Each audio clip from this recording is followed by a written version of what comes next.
오늘 하나님 말씀은 여호수아 14장 6절에서 15절 오늘 큐티 본문 말씀입니다. 같이 읽습니다. 그때 유다 자손이 길갈에 있는 여호수아에게 나오고 그니스 사람 여분네 아들 갈렙이 여호수아에게 말하되 여호와께서 가데스 바냐에서 나와 당신에게 대하여 하나님의 사람 모세에게 이르신 일을 당신이 아시는 바라.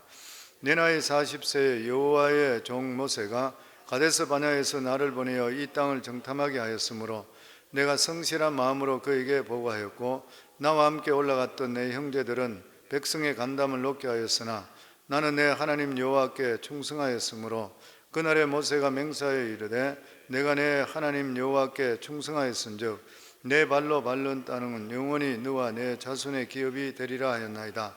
이제 보소서, 여호와께서 이 말씀을 모세에게 이르신 때부터 이스라엘이 광야에서 방황한 이 45년 동안을 여호와께서 말씀하신 대로 나를 생존하게 하셨나이다.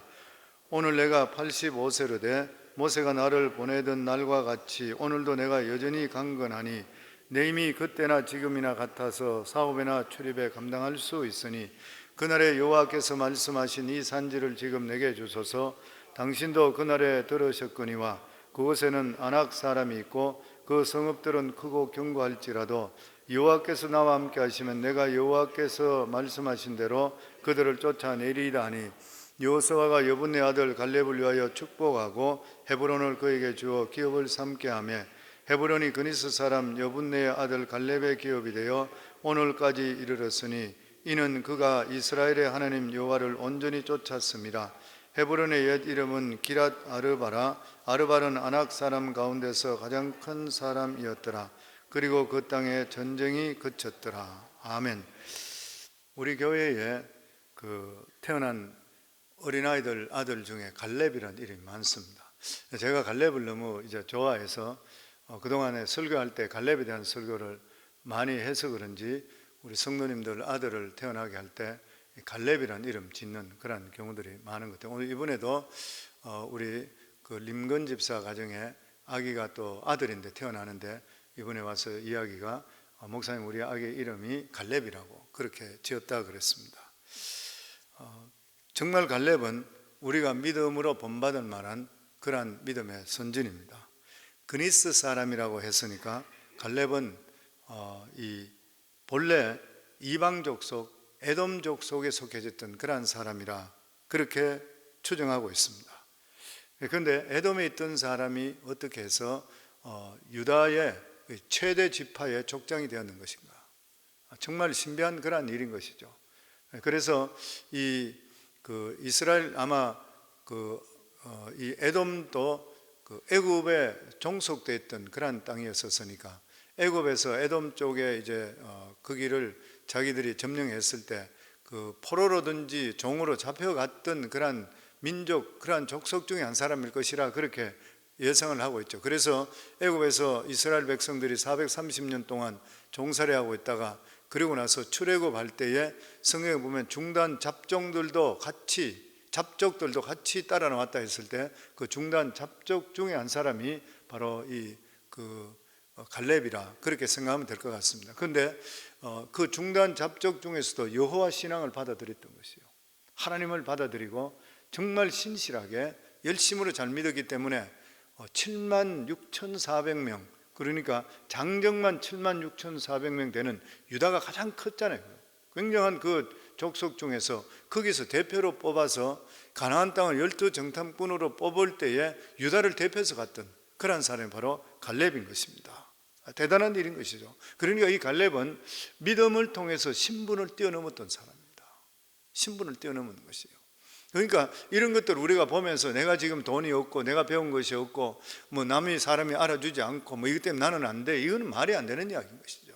어떤 경우 속에서도 내가 하나님을 온전히 부여잡고 내 마음이 어떤 마음을 가지냐에 따라서 그 사람이 얼마든지 크게 들어설 수 있는 이러한 일이 임하게 되어 있다고 하는 것이죠. 보면 이 갈렙이 가나안을 정복한 지 5년 되었을 때에 85세 때 여호수아를 찾아왔습니다. 그러니까 가나안 완전 정복은 7년 동안 됐고 2년 후에 끝나지. 5년 정도 됐을 때에 그때에 이 여호수아를 찾아왔습니다. 그러고 나서 했는 말이 뭐냐면은 옛날에 하나님께서 자기에게 주시겠다고 약속하신 땅을 차지할 수 있도록 이 헤브론과 전쟁할 수 있도록 해달라는 것이에요. 그 당시 오랜 전쟁을 통해서 사람들이 전쟁에 지쳐 있었습니다. 이 가나안 정복에 대해서 열정이 식어있는 이런 상태에서 더더구나 이 헤브론 산지는 거인 아낙 자손이 있는 거예요. 철병거가 있는 장소예요. 가장 험한 그러한 산지였기 때문에 누구든지 엄두를 내지 못했던 그러한 산지였습니다. 그런데 85세 된 갈렙이 여호수아를 찾아와서 45년 전에 자기가 가나안 땅을 처음에 정탐했을 때 그때에 하나님께서 자기에게 약속하신 것을 차지하기 위해서 전쟁에 나가게 해달라고 부탁을 했는 것이요. 대단한 믿음인 것이고 용기인 것이고 열정입니다. 그러니까 나이하고 상관없이 열정은 있을 수 있어요. 나이와 상관없이. 그리고 시대를 이끄는 사람은 누가 이끄냐면 열정을 가진 사람이 이끕니다. 나이하고 상관없는 것이죠, 보면. 그래서 오늘 여기 다시 한번 6절 말씀 우리 읽습니다. 6절. 그때 유다 자손이 길갈에 있는 여호수아에게 나오고 그니스 사람 여분의 아들 갈렙이 여호수아에게 말하되 여호와께서 가데스 바네아에서 나와 당신에게 대하여 하나님의 사람 모세에게 이르신 일을 당신이 아시는 바라. 그때 같이 들었던 것이에요. 갈렙이 여호수아를 찾아와서 자기에게 달라고 요구하는 산지는 과거에 젊었을 때 정탐했던 그곳이었습니다. 그때 하나님께서 이스라엘 백성들에게 너희들이 밟는 땅은 너와 너 자손들에게 주리라 이렇게 말씀하셨던 것이에요. 이 갈렙이 정탐한 곳이 어디냐면 헤브론 산지입니다. 헤브론 산지. 그것은 견고했고 그곳에 거주하는 그러한 족속들은 가장 사납고 강한 거인족이었어요. 다른 지파들은 그냥 준다 해도 겁이 나서 올라갈 수 없는 그러한 장소였습니다. 그런데 그는 45년 전에 하나님께 자기에게 약속하셨고 그리고 또한 이 산지가 지금까지 살아오는 45년 동안 평생의 그의 삶의 목표가 되었던 것이에요. 85세가 되었을 때 그것을 차지하게 해달라고 허락을 해달라고 여호수아를 찾아왔는 것이요. 우리 9절입니다. 같이 읽습니다. 그날에 모세가 맹세하여 이르되 내가 내 하나님 여호와께 충성하였은즉 내 발로 밟는 땅은 영원히 너와 내 자손의 기업이 되리라 하였나니. 내가 내 하나님께 충성하였은즉 근데 개역 성경, 우리 지난번 성경, 지금 개정 개역 성경인데 개역 성경에는 온전히 쫓았은즉 그렇게 되어 있습니다. 실제로 영어 성경 이번에 큐티에 나오는 번역에도 보면은 Because you have followed the Lord my God fully, 하나님을 온전히 fully 되어 있고 NIV에는 wholeheartedly 되어 있어요. 그러니까 이 번역 자체가 이번에 새로 바꿨는 게 별로 마음에 안 드는 것 같아요. 예전 게 훨씬 더 좋은 것 같아요. 민수기 14장에 보면 그 장면에 대해서 더 자세하게 우리에게 설명하고 있습니다. 12정탐꾼이 들어왔다가 가나안 땅 갔다 와서 10정탐꾼이 보고하기를 그들은 아낙 자손들이 있고 철병거가 있고 우리는 그들에 비하면 메뚜기라. 우리들의 처자는 모로 사로잡혀서 포로가 될 것이니 한 장관을 앞세워서 애굽으로 다시 돌아가자. 그렇게 했을 때 모세와 아론은 그 앞에서 엎드렸더라 그랬습니다. 우리 민수기 14장 저희 같이 한번 찾아보면 좋을 것 같아요. 연결되는 말씀이니까 217페이지입니다. 217페이지 구약성서 민수기 14장 저희들 3절부터 우리 한번 처음부터 그럼 한번 읽어보죠. 1절부터 저희들 5절까지 민수기 14장 217페이지 같이 읽습니다. 온 회중이 소리를 높여 부르짖으며 백성이 밤새도록 통곡하였더라. 이스라엘 자손이 다 모세와 아론을 원망하며 온 회중이 그들에게 이르되 우리가 애굽 땅에서 죽었거나 이 광야에서 죽었으면 좋았을 것을 어찌하여 여호와가 우리를 그 땅으로 인도하여 칼에 쓰러지게 하려 하는가. 우리 처자가 사로잡히리니 애굽으로 돌아가는 것이 낫지 아니하라. 이에 대하여 서로 말하여 우리가 한 지휘관을 앞세우고 애굽으로 돌아가자 하며 모세와 아론이 이스라엘 자손의 온 회중 앞에서 엎드려진지라. 엎드려졌다. 다시 말하면은 사람들이 완전 울고 불고 광난으로 자기들을 왜 여기까지 끌고 와서 죽게 하느냐 그러고 날뛰는 이 백성들 앞에 모세와 아론은 꼼짝 못해요. 맞아 죽을 것 같은 거예요. 그 여기 보면 엎드렸더라. 숨죽이고 그냥 가만히 있었든지 아니면 그냥 기도만 하고 있었더라. 이랬을 때에 여호수아와 갈렙이 분연이 일어납니다. 그러면서 6절에서 9절입니다. 저희들 같이 읽습니다. 그 땅을 정탐하던 자 중에 여호수아와 여분네의 아들 갈렙이 자기들의 옷을 찢고 이스라엘 자손의 온 회중에게 말하여 이르되 우리가 두루 다니며 정탐한 땅은 심히 아름다운 땅이라. 여호와께서 우리를 기뻐하시면 우리를 그 땅으로 인도하여 들이시고 그 땅을 우리에게 주시리라. 이는 과연 젖과 꿀이 흐르는 땅이니라. 다만 여호와를 거역하지 말라. 또 그 땅 백성을 두려워하지 말라. 그들은 우리의 먹이라. 그들의 보호자는 그들에게서 떠났고 여호와는 우리와 함께 하시느니라. 그들을 두려워 말라 하나. 근데 돌로 치려고, 그 다음 10절에 보면 온 회중이 그들에게 돌로 치려고 했다. 여호수아와 갈렙은 결론을 내립니다. 가나안 땅은 진짜 좋은 땅이다. 하나님은 우리를 속이지 않았다. 중요한 것은 하나님 마음인데 하나님께서 기뻐하시면 우리는 얼마든지 그 땅을 차지할 수 있게 되는 것이다.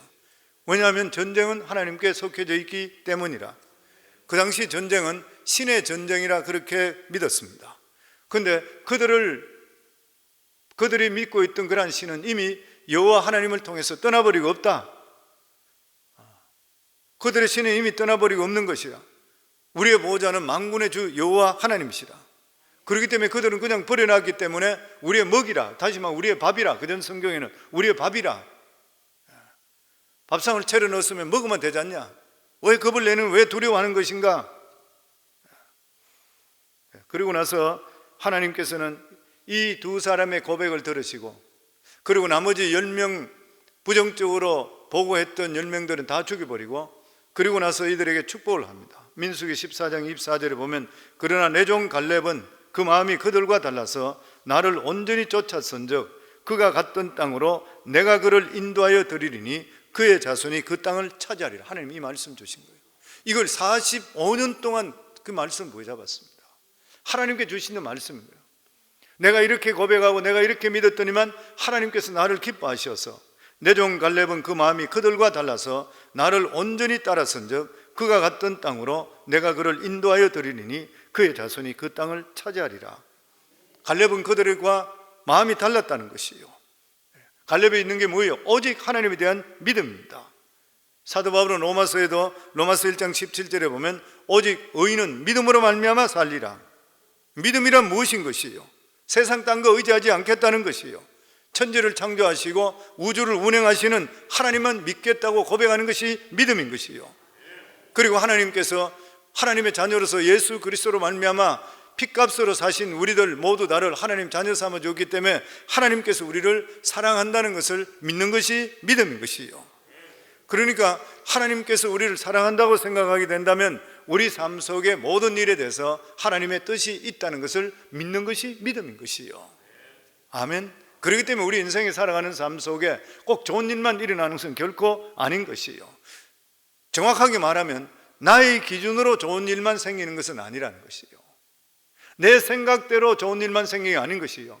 내 생각에 내 기준으로 나쁜 일이라 하더라도 하나님께서 보실 때는 그 일을 통해 좋은 일이 일어나게 되어 있는 것이요. 그러니까 우리 삶 속에 하나님께서는 항상 합력해서 선을 이루어 주시는 것이요. 그러니까 사도 바울이 항상 기뻐하라, 쉬지 말고 기도하라, 범사에 감사하라 이 말씀을 하는 이유가 하나님을 확실하게 신뢰한다면 어떤 일들 속에서도 하나님의 자녀되어 있는 하나님께 나를 사랑하시고 내가 예수 그리스도로 말미암아 하나님 자녀되고 구원받았다 그러면은 반드시 좋은 일이 기다리고 있다고 하는 것이요.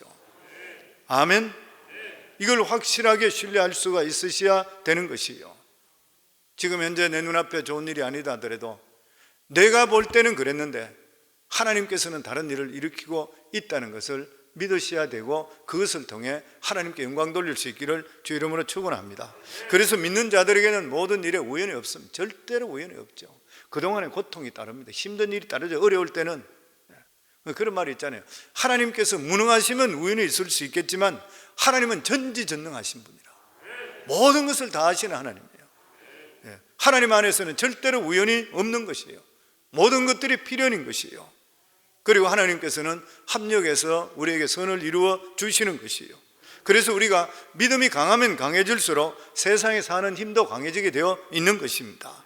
그래서 오늘 여기서 갈렙이 말하는 바로 그 믿음인 것이에요.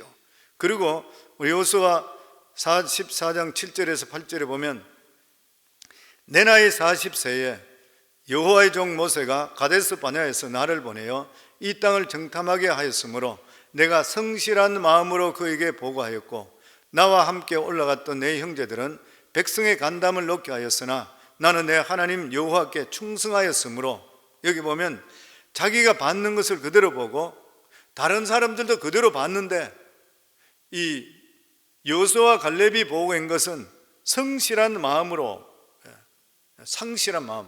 근데 여기에 영어 성경에 보면 report according to my conviction, 내 확신에 찾는 거예요. 딴 열 사람들은 보면서 자기 눈으로 보며 야 너무 좋지만 이 사람이 너무 강하기 때문에 우리는 이들의 밥이다, 메뚜기 떼다, 우리는 죽었다, 이렇게 했는 반면에 여기 이 두 사람은 그들에게 보고할 때에 확신에 찾는 것이 하나님께 주시는 땅이구나, 기가 막히게 좋구나, 들어가면 되겠구나, 이런 보고를 했다고 하는 것이요. 그러니까 다른 정탐꾼들은 환경을 보고 부정적인 보고를 했는 반면에 갈렙은 환경보다도 하나님을 더 신뢰했기 때문에 긍정적인 고백을 했는 것이요. 그렇기 때문에 이들은 우리의 밥이라, 이들을 지키는 신은 이미 떠났다, 하나님께 우리에게 붙여주셨다. 무슨 말인 것이요? 환경보다 하나님이 더 크다는 걸 선포하는 것이에요. 환경은 우리 생각대로 안 된다 하더라도 하나님께서 말씀하셨으면 하나님께 반드시 이루어준다는 것을 믿는 믿음이라는 것이에요. 그래서 상황에 따라서 우리가 고백이 너무 중요합니다. 기독교를 뭐라 그래요? 고백의 종교라 그러잖아요. 기독교는 고백의 종교라 그럽니다. 우리 예수 믿고 구원받는 건 뭐예요? 예수 그리스도를 마음으로 믿어 의에 이르고 입으로 시인해서 구원에 이른다 그래요. 고백의 종교예요. 주는 그리스도시요 살아계신 하나님의 아들이시니라. 고백이에요, 고백. 우리 삶 속에 고백이 너무 중요해요. 하나님께서 우리에게 자유의사를 주셨습니다. 우리 인생을 살다가 실패하는 그러한 경우들이 보면 우리 그리스도인들의 대부분의 이유가 뭐냐면 잘못된 것을 믿고 잘못 고백하기 때문인 것이에요. 그래서 우리 교회에서는 처음부터 지금까지 계속 훈련시키잖아요. 내 입술의 고백이 긍정적이고 적극적이고 생산적이고 희망적이고 끊임없이 이렇게 우리 입술 속에 고백을 하는 이유가 내가 그렇게 고백함을 통해 내 영혼이 새로워져요. 그리고 하나님 듣고 계시는 것이에요. 아멘. 믿음의 말을 하게 되면 믿음의 역사가 임하는 것이고 마귀의 말을 하게 되면 마귀가 역사하게 되어 있습니다. 부정적인 말을 하게 되면 부정적인 나타나게 되어 있어요. 성도님, 부정적으로 말하는 사람 치고 얼굴 환한 사람 봤어요? 빛나는 사람 봤어요? 빛이 굳어가 버리죠.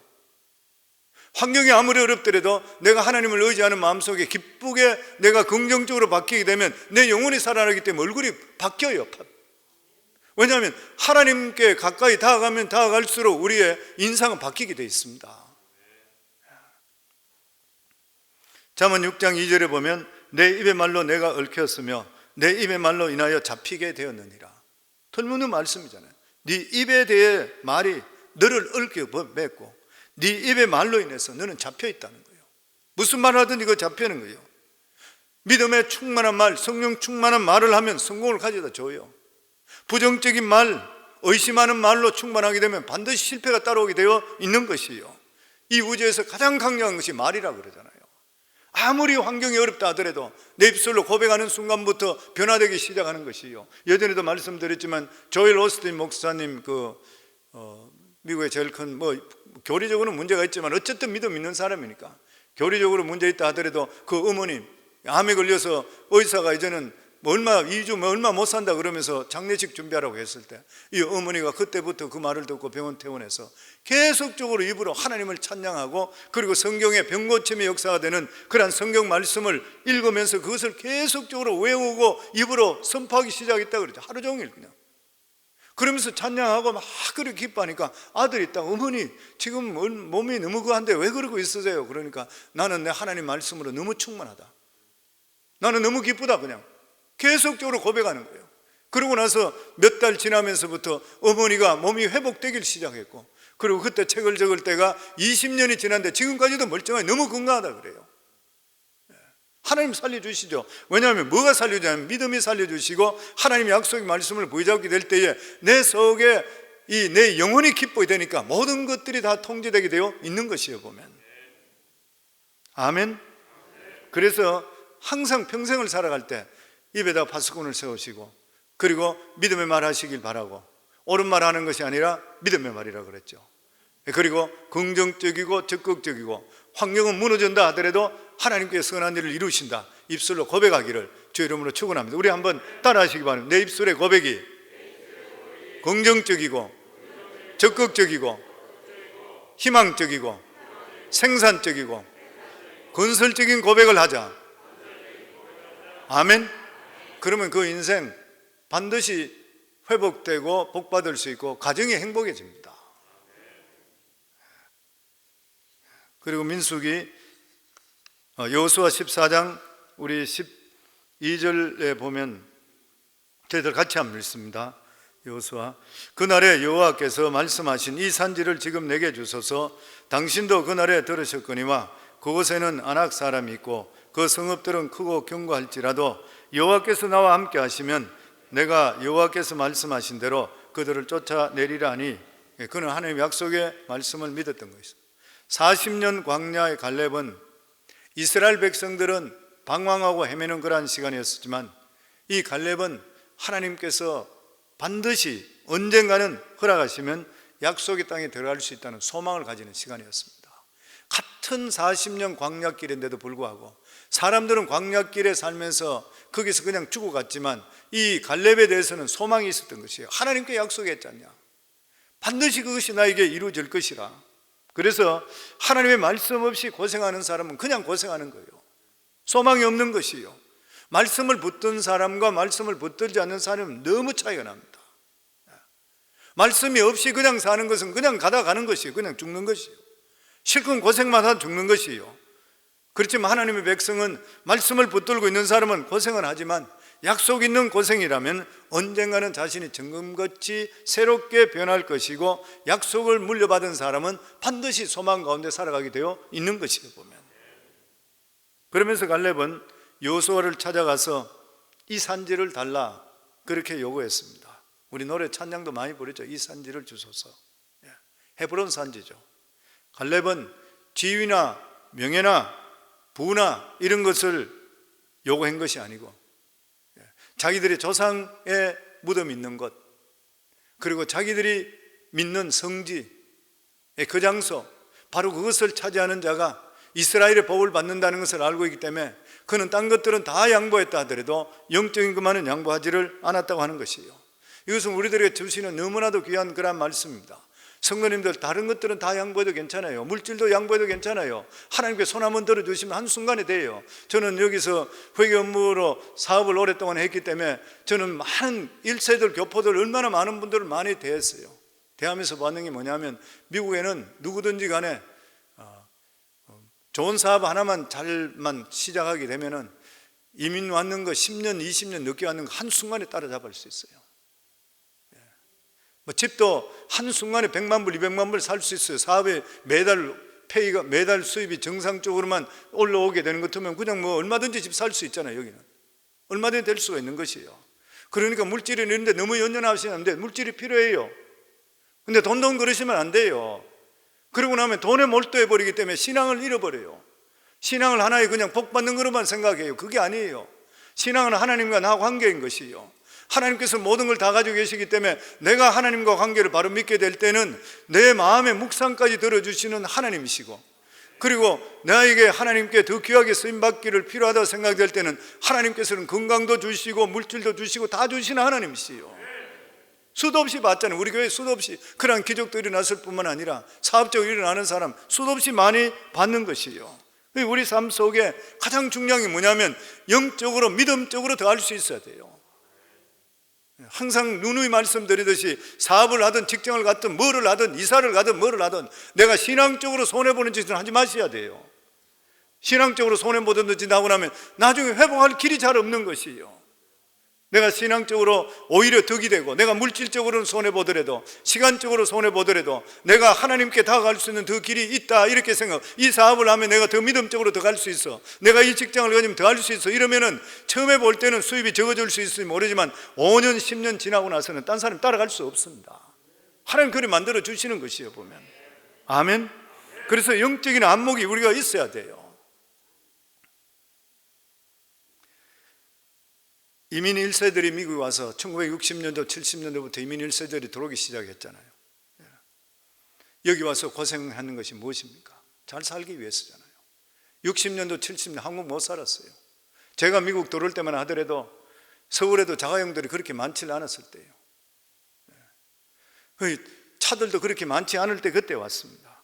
초창기에 왔는 사람들은 더 잘 살기 위해서, 대부분이 다가 더 잘 살기 위해서 왔어요. 제가 여기 미국 처음에 왔을 때 워싱턴 지역 쪽에 일로 왔을 때 유학생들이 워싱턴 전체 지역에 다 모여서 크리스마스 파티하는데 50명밖에 없었어요. 대사관에서 주최해주고 이랬어요. 사람들이 없었습니다. 어떻게 하면 그 얼굴도 얼굴 색깔이 지 색깔이 노라요. 고생을 보통 하는 것이 아니에요. 그때는 국비 장학금 아니고 재벌 아니면 못 돌아서니까요. 그러니까 전부 잘 살기 위해서 이 세상에 여기 미국 왔어요. 그런데 지금은 어떻습니까? 한국도 너무 잘 살아요. 잘 먹고 너무 잘 사는 것이요. 그렇다면 우리를 왜 여기 보내는 것이요?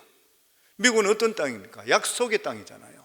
믿음의 땅인 것이에요. 보면 갈렙의 후손들이 이 산지를 내게 주소서 했던 것과 마찬가지로 우리들이 이 세상에 여기 미국에 살아가면서 믿음의 뿌리를 내리지 않고 믿음의 자손들을 내리지 않는다 그러면 미국 와서 사는 이유가 없어지는 거예요. 미국은 전 세계를 움직이는 나라잖아요. 뭐라 한다 하더라도 전 세계 국방비의 53%가 미국에서 나간다 그러니 대단한 나라잖아요. 그리고 하나님을 믿는 나라잖아요. 어느 나라가 대통령 선서부터 해서 법관 선서부터 해서 성경 위에다 손을 놓고 하는 나라가 어디 있어요? 어느 나라가 돈에 달러에 God in we trust로 된 나라가 어디 있어요? 미국이 아무리 리버레졌다 하더라도 이런 나라가 세상에 어디 있어요? 하나님이 세운 나라잖아요. 이 나라에 우리를 보내주셨다 그러면 우리가 예전에는 몰라고 밥 먹고 살기 위해 왔다고 생각했지만 이제는 믿음 가졌다 그러면 우리가 여기에다가 우리 후손들에게 믿음의 뿌리를 내릴 수 있도록 만들어 주셔야지 약속의 땅이 될 수 있는 것이고 희망이 있고 소망이 있는 것이요. 그냥 잘 먹고 잘 사는 거로 끝난다 그런 것 같으면 우리가 일반 사람과 틀린 게 뭐가 있는 것이요. 이 갈렙은 그런 미래를 바라봤던 것이요. 미래를 봤습니다. 장래를 바라보는 사람이 세상을 승리하게 되어 있는 것이요. 바둑도 한 수 더 보는 사람이 승자가 된다 그러잖아요. 그런 말 있잖아요. 한 집 이상 졌는데도 불구하고 개수하겠다는 사람은 그 사람 절대로 고수가 될 수 없대요. 우리말에 성견지명이라는 말이 있는데 먼저 알고 본다는 것이죠. 성견지명이 있는 사람, 처음에 성견지명이 있는 사람, 성견지명이 없는 사람은 성견지명이 있는 사람을 그때는 자기 눈에 안 보이기 때문에 오히려 비난하는 경우가 생겨요. 그 사람 따라잡지 못하니까, 무슨 생각인지 알지를 못하니까. 우리가 잘 알고 있듯이 미국의 50개 주 중에서 세금을 가장 많이 내는 주가 알래스카 주라고 그러잖아요. 알래스카 주는 겉으로 볼 때는 얼음으로 덮여 있지만 그 안에는 석탄 그리고 보석, 금, 무진장하게 매정되어 있다고 그러죠. 이 땅 우리가 아시는 대로 1867년도에 미국의 국무장관이었던 윌리엄 스워드라는 사람, 이 사람 대단한 사람이에요. 윌리엄 스워드 국무장관. 이 사람 뉴욕 주지사를 몇 번 했던 사람이고 상원의원을 또 몇 번 했던 그런 사람이고 자기가 대통령까지 되고 싶던 그런 마음도 가지고 있던 그런 사람이었어요. 그런데 이 사람이 누구에 통해 발탁되었냐 하면은 링컨 대통령을 통해 발탁이 되었습니다. 그리고 링컨 대통령이 암살되고 그 다음 대통령 존슨 대통령이 있을 때도 국무장관을 같이 했던 굉장히 오래 국무장관을 했던 그런 사람이에요. 대단한 그런 사람입니다.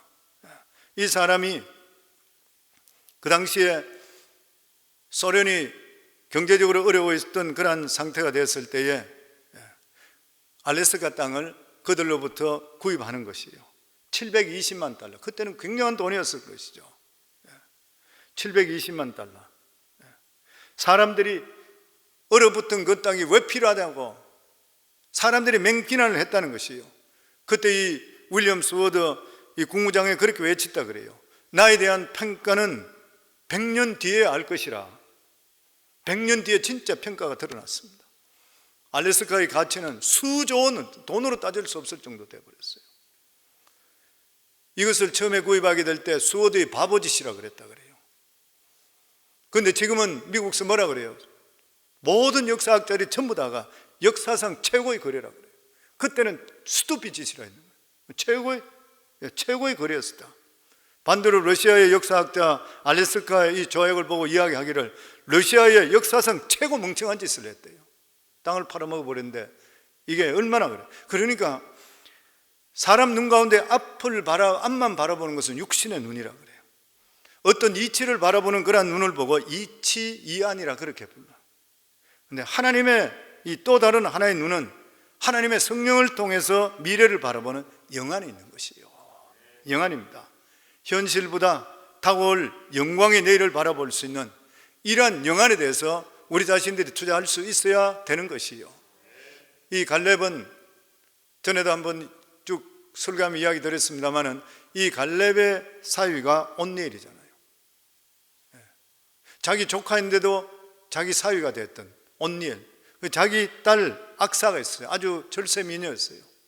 그런데 갈렙이 직접적으로 헤브론 산지를 먼저 찾는 것이 아니라 젊은 사람들 중에서 누구든지 간에 너희들 중에 헤브론 산지를 먼저 취하는 자에게 내 딸을 주겠다 그랬어요.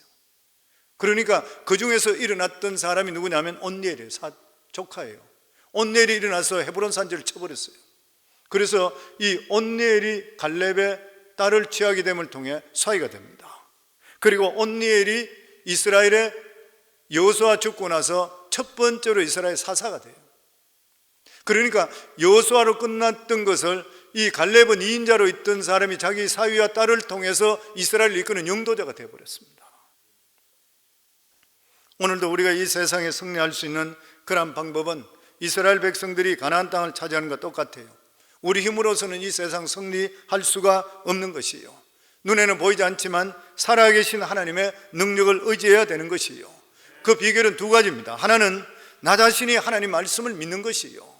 나는 틀렸고 하나님 말씀은 맞다는 것을 끊임없이 우리 삶 속에 선포할 수 있어야 돼요. 그리고 이렇게 이룰 수 있는 것은 나 혼자서 결코 이룰 수가 없는 것이고 온 교인들이 함께, 그리고 이 젊은 사람들을 키워야 돼요. 젊은 사람. 우리 교회 비전센터 짓는 것도 마찬가지인 것이고, 저는 비전센터 짓는다고 생각 안 했어요. 우리는 교회를 팔고 딴 데 가서 옮겨서 큰 교회 한다고 20년 동안을 돌아다녔잖아요. 살려고. 근데 그게 그렇게 여기 쉽지 않아서 이제는 비전센터를 저희가 하나님께 짓게 만들어 주시는 것이라 그렇게 믿어요. 가장 우리에게 중요한 일이 뭐냐면은 결과적으로 믿음의 공동체를 더욱더 세워야 되는데, 이러한 믿음의 공동체를 세우기 위해서 비전센터도 필요해지는 것이요. 우리가 인생을 살다가 아무런 비전 없이 그냥 죽으면 너무 시시한 삶을 삽니다. 우리 성도들에게 비전이 무엇입니까? 물어보면 비전이 있는 건 이야기 잘 못해요. 그냥 직장 다니고 교회 정도 다니고 이걸로 끝나는 것이에요. 그래서 우리 성도님들, 나에게 특별한 하나님 비전 주신 거 없다면, 신앙 공동체로 같이 들었다면 교회 비전이 여러분 비전이 되기를 주의 이름으로 축원합니다. 하나님께 같이 상급받아야 되잖아요. 하나님 앞에 서게 될 때에 이러한 비전을 가지고 우리가 젊은이를 키워야 되는데, 다른 젊은이보다 우리 자녀들을 믿음으로 키워야 되잖아요. 그러니까 이러한 믿음으로 키우셔서 이 우리의 믿음을 후손들에게 넘겨주게 될 때에 다윗은 이 갈렙은 정말 멋진 삶을 살다 가는 것이에요. 후손들까지 이 영적인 복을 바라봤던 그런 사람. 그렇기 때문에 사랑하는 우리 귀한 성도님들, 인생을 그냥 사시지 마시고 내 삶 속에 나의 삶의 목표가 무엇인지, 내 비전이 무엇인지 이것을 바라보면서 정립되면서 특별히 우리의 믿음을 우리 후손들에게 넘겨줄 뿐만 아니라 젊은이들을 살려줄 수 있는, 그래서 새로운 비전을 가지고 이 미국을 이끌어 나갈 수 있는, 그래서 우리 교회에 교육부들 우리 기도할 때에 우리가 그들에게 우리 교회에서 믿음의 우리의 자녀들이 믿음으로 한 시대를 이끄는 그 위대한 정치적인 지도자, 경제적인 지도자, 그리고 사회적인 지도자, 이런 문화적인 지도자가 되게 해 주시옵시고, 이게 그냥 나온 것이 절대 아닌 것이죠. 미국의 대법관이 나오게 하시고 9명 중에 1명, 9명 중에 우리 자녀들이 들어가게 하시고, 그리고 노벨상을 수상하는 그러한 인재들이, 인류에 이바지할 수 있는 인재들이 나오게 하시고, 얼마나 하나님 기뻐하셔요. 성도는 입을 넓게 열기를 주의 이름으로 축원합니다. 우리가 못하더라도 하나님 못하시는 거 아니잖아요. 우리 자녀들이 볼 때는 지금은 아무것도 아닌 것 같지만 하나님께서 복을 주시면 얼마든지 위대한 인물들이 나올 수가 있게 되는 것이고, 그렇게 심어 넣으셔야지 미국 와는 보람이 있는 것이에요. 보면 저는 우리 성도님 모두 다가 이러한 비전을 가지고 살아가기를 주의 이름으로 축원합니다.